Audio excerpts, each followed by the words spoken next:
Hello বন্ধুরা, আমি চলে এসেছি আবার। আমি মমতা একটা নতুন কথা বলার জন্য, যেটা কি আপনাদের জানা খুব প্রয়োজন। সেই কথাটা হলো কি, আপনারা কি করে আপনাদের ফলোয়ার্সগুলো ধরে রাখবে। ঠিক আছে, এইটা কি দেখতে পাচ্ছ ক্লিপ। এই ক্লিপটা যখন আমি মাথায় দিই, ও কতগুলো চুলকে ধরে রাখে, তাই না? সেভাবে আপনারাও ক্লিপ যেরকম মাথায় চুলকে ধরে রাখে, আপনারাও সেইভাবে আপনাদের ফলোয়ার্সগুলোকে কী করে ধরে রাখবে। ঠিক আছে, চলো সে বিষয়ে আমি আপনাদের সঙ্গে আলোচনা করি। প্রথমত আপনাদেরকে আগে বুঝে নিতে হবে আপনার ফলোয়ার্সগুলো কী ধরনের ভিডিও দেখতে ইচ্ছুক, তারা কোন ক্যাটাগরি ভিডিও দেখতে অনেক ভালোবাসে। সেମାନଙ୍କ পছন্দ অনুসারে তোমাদেরকে ভিডিও আপলোড করতে হবে। তোমরা যে ভিডিও আপলোড করো, হয়তো ফলোয়ার্স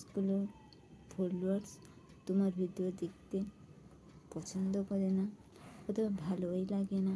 যেই রকম ভিডিও দেখতে ওরা ভালো বা পছন্দ করে, ঠিক সেই রকম ভিডিও আপনারা বা তোমরা ভিডিও আপলোড করবে। টাইম মেনটেন করে ভিডিও আপলোড করবে। যেই সময় ভিডিও আপলোড করেন, ঠিক সেই সময়তেই আপনার ভিডিও আপনি আপলোড করবেন।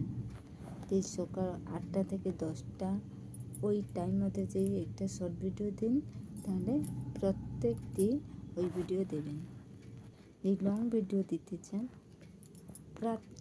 পার্টিকুলার ওই টাইমটাই আপনারা ভিডিও আপলোড করবেন। যদি আপনারা চান যে ফটো পোস্ট করবেন, তাহলে ফিক্স ওই টাইমটাই তোমরা ফটো পোস্ট করবেন। ঠিক টাইম মতন তোমরা যদি ভিডিও কিংবা রিল ভিডিও তোমার ফটো ঠিক টাইম মতন ভিডিও, ফটো, রিল আপলোড করো, তাহলে টাইমটা মেনটেন করো, তাহলে তোমার নিশ্চয়ই রিচ এনগেজমেন্ট আর তোমার ফলোয়ার্স তোমার কাছে ক্লিপ মতন আঠার মতন জুড়ে থাকবে। এই ছিল আমার বলার, এইটা হলো আমার টপিক। এইভাবে নতুন নতুন ভিডিও দেখার জন্য আমার কমেন্ট করে যাও আর আমাকে ফলো দিয়ে যাও। টাটা।